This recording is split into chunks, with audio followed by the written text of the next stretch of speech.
muy buenas.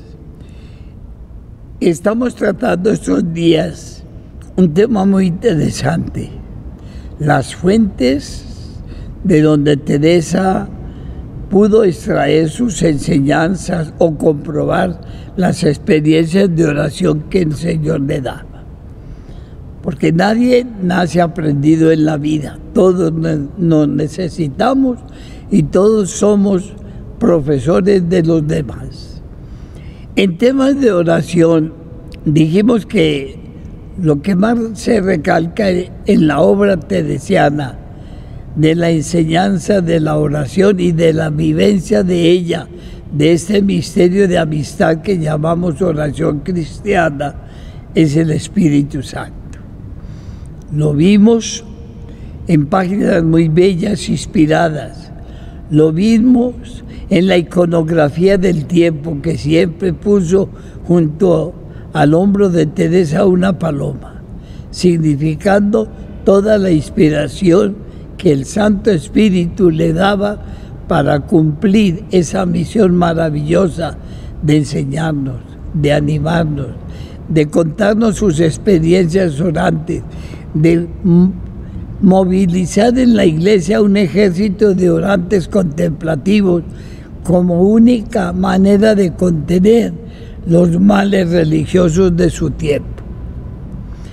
De modo que el Espíritu Santo fue pues el primer maestro. El segundo maestro que le ayudó muchísimo desde muy pequeña, desde aquella vida de santos que se leía en su casa, fueron los libros. Decíamos y volvemos a decirlo, Teresa es un modelo de autoformación en la lectura. En un siglo en que la mujer no manejaba el libro, en un siglo de mucho retraso intelectual para la mujer, Teresa se atreve a educarse ella misma en los libros, a través de la lectura. Sabemos la fuente de esos libros, la biblioteca de su padre, la biblioteca del tío, que tenía cosas muy buenas de la espiritualidad desde entonces, y el apetito de Teresa. De joven, leyendo las novelas, ahora todo lo que caía en sus manos sobre la palabra de Dios, sobre la vida espiritual, sobre la persona de Jesús. Los libros fueron pues los que le incitaron siempre a leer, a reflexionar, para hacer de ella después la maestra que tenemos en la vida espiritual y en la oración. Son dos fuentes maravillosas que, como terminábamos la última vez, están también al servicio del laico de hoy.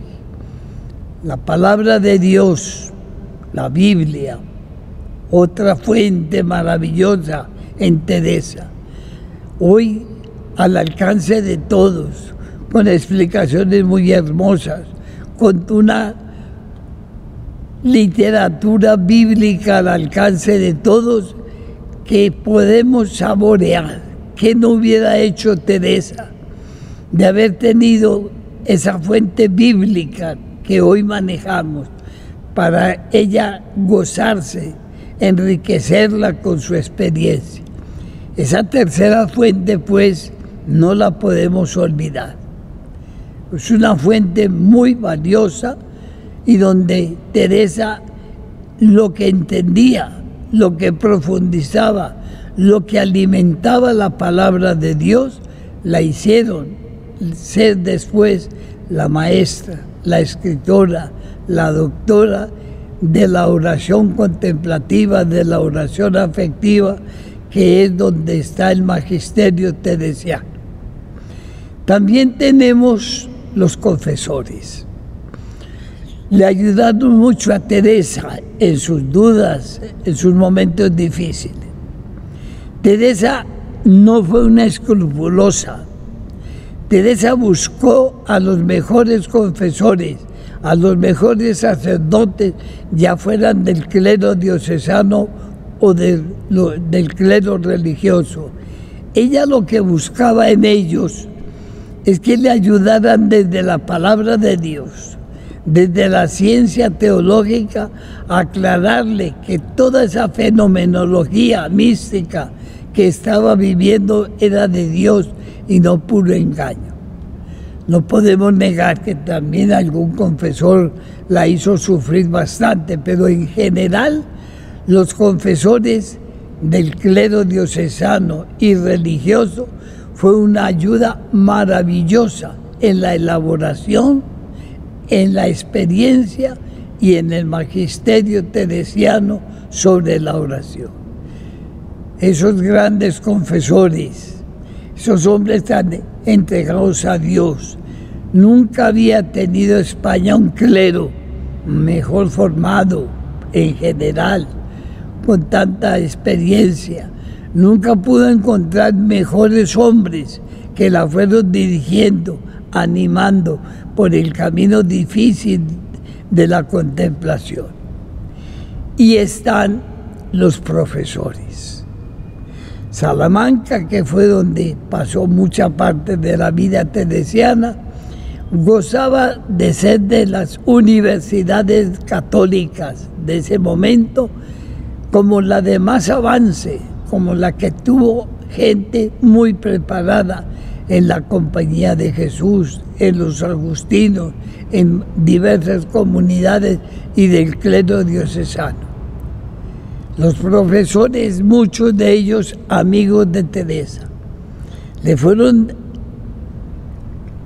iluminando el camino de la oración.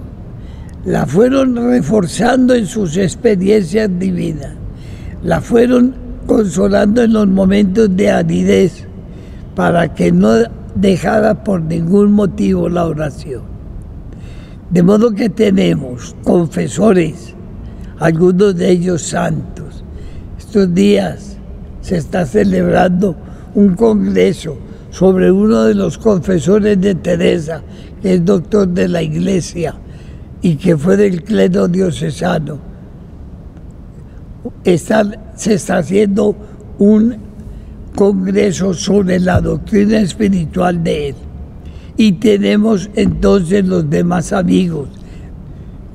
La vida religiosa de entonces, dominicos, franciscanos, agustinos, mercedarios, le fueron entregando a Teresa lo mejor de sus hijos, los más preparados.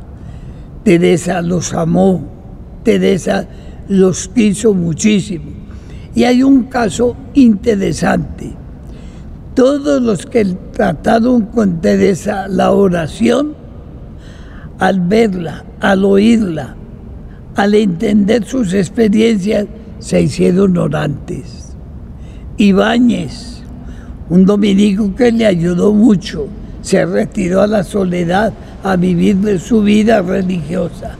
Báñez, el teólogo más importante de la universidad, fue el que dio la aprobación a varios de sus escritos. De modo que estas son pues las fuentes que ayudaron a Teresa a que fuera lo que fue, a que desarrollara esos dos carismas que le dio el espíritu de lo inefable y el carisma de lo efable. Inefable, las experiencias místicas; efable, el poder explicarlas con imágenes, con literatura, con imaginación, con testimonios de lo que Dios había obrado en ella a través de ese medio que está en manos de todos, la oración, ya sea vocal, ya sea la oración de los sacramentos y de la Iglesia, o especialmente la que ella manejó, la oración contemplativa, afectiva, que trata de vivir al Señor en lo íntimo de nuestro corazón. Animémonos pues también nosotros a utilizar estos medios, la Sagrada Escritura, a recibir las inspiraciones del Espíritu Divino que nos incita a la oración. También la lectura de tan buena literatura como la que hay ahora sobre los temas religiosos, y para que aprovechemos la dirección espiritual de los sacerdotes o religiosos, que todos nos animen, como animaron a Teresa, a ser en la iglesia experimentados en el trato amoroso. Que podamos también animar a otros a utilizar este medio maravilloso de comunicación y de amistad, que es la oración cristiana.